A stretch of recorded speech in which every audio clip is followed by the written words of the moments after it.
think that's a terrific... I just want to make a response, and I'm not defensive about this because I think you're right in many ways. You're trying to be provocative, and I understand it. There is a lot of...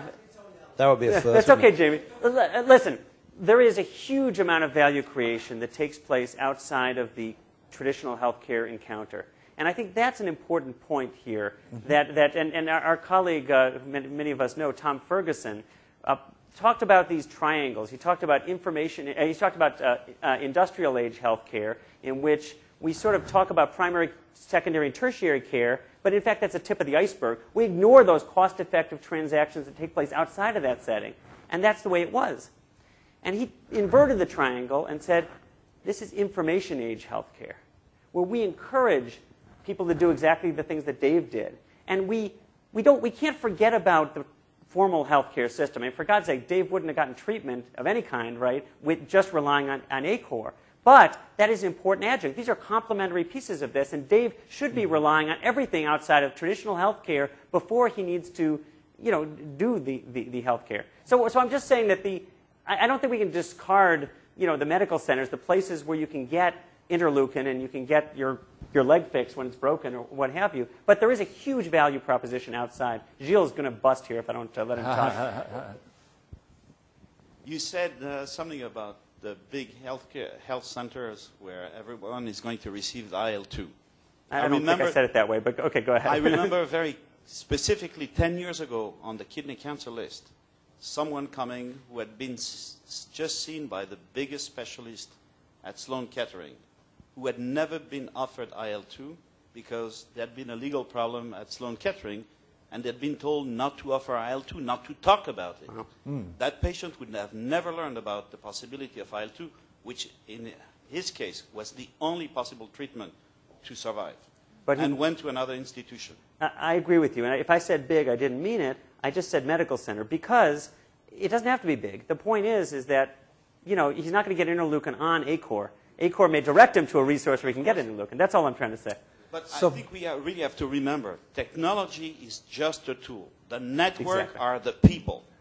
That's right. The information you get from people, which is the real value. And I'm going to... All knowledge resides in networks, right?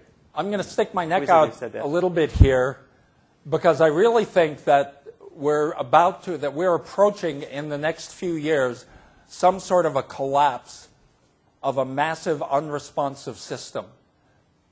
If you study technology trends, there's something called disruptive technologies, which is a concept that was promoted by Clay Christensen at Harvard Business School. It's really worth understanding. The Wikipedia description of it is concise and makes it very clear. What happens is if you got some giant monolithic thing that's been delivering services and it's just not responsive, people can start doing it on their own and adding bits to it. And over a period of a few years, the monolith gets hollowed out underneath and it collapses. In my own career, this happened in typesetting. I used to work for the world's biggest manufacturer of typesetting machines, which, surprise, surprise, with desktop publishing, got disrupted and is no longer in business. All right? And the internet so much enables all of us sharing information. And as Clay Shirky said this morning, they don't need permission. And what was the other thing? We can go ahead and do parts of it on our own, and all at very low cost. So it's a really important discussion to have. Is where is the value chain, and what needs to be disruptive, what's ready for disruption. This is really important stuff. Jonathan, you want to have the last question because I think we've got to end. I have the microphone, so. Oh. So you can leave me. Ignore me at your peril. We'll go to so I have a much simpler question, which is to do with the connection between the listservs and the wiki. So we have and this is something that I've raised with Gilles and others before, but we have a sort of an issue whereby every time someone goes to ACOR, they ask a new set of questions, and then they're relying on the people on ACOR to see them and respond, and on those listservs. But obviously, Dave, you went through a process where you learned an enormous amount, especially about things that were brand new, that were not in the textbooks. yes. So maybe this is a question for you and for Gilles and for Jamie and half the rest of the room, is that how simple is it, or how can we do this? I know that John D'Souza at MedHelp is doing this a little bit. How simple is it to start creating the sort of the state-of-the-art wiki about what people know so you can refer directly to it rather than go through the process of the question and answer relying on somebody being on the other end? Have you started doing that? My short answer is it's the community, not the platform. And I don't know what others would offer. We have tried to do this for a few years, and the wiki is just not the right platform to do what you would just ask for, really. The listservs seem to be much better to provide constant update about the latest news on every disease. And unfortunately, the archives are the big problems. I mean, it's very difficult to keep on surfacing what is the important information. Really, there are some brilliantly executed platforms that I've seen that have almost no community around them. And it's really the people that come first. And your question is valid anyway, but... Well, I'm just sort of suggesting that is the problem, which that question, the thing about the cancer doctor in the Midwest who was 5 years out of date or what have you, because there was nowhere to refer to easily, has to be answered by somebody who's online who's paying attention.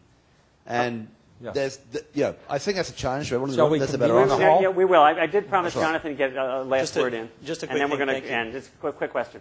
I think that my observation is that physicians are incredibly astute at recognizing helpful technology and offering it to patients when they can, whenever they can, whether those are drugs or procedures or whatever. So, and at the same time, it seems that there's only a portion of physicians right now who recognize this kind of technology-enabled experience as, powerful and at times life-saving and transformational and so on.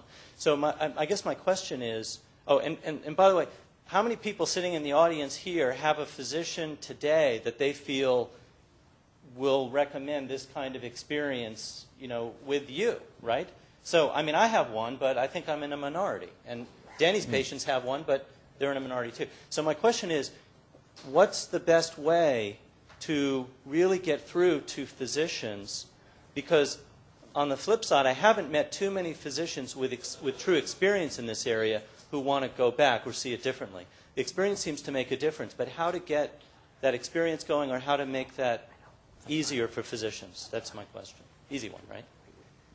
That's a really hard question to end on, since we're supposed to end.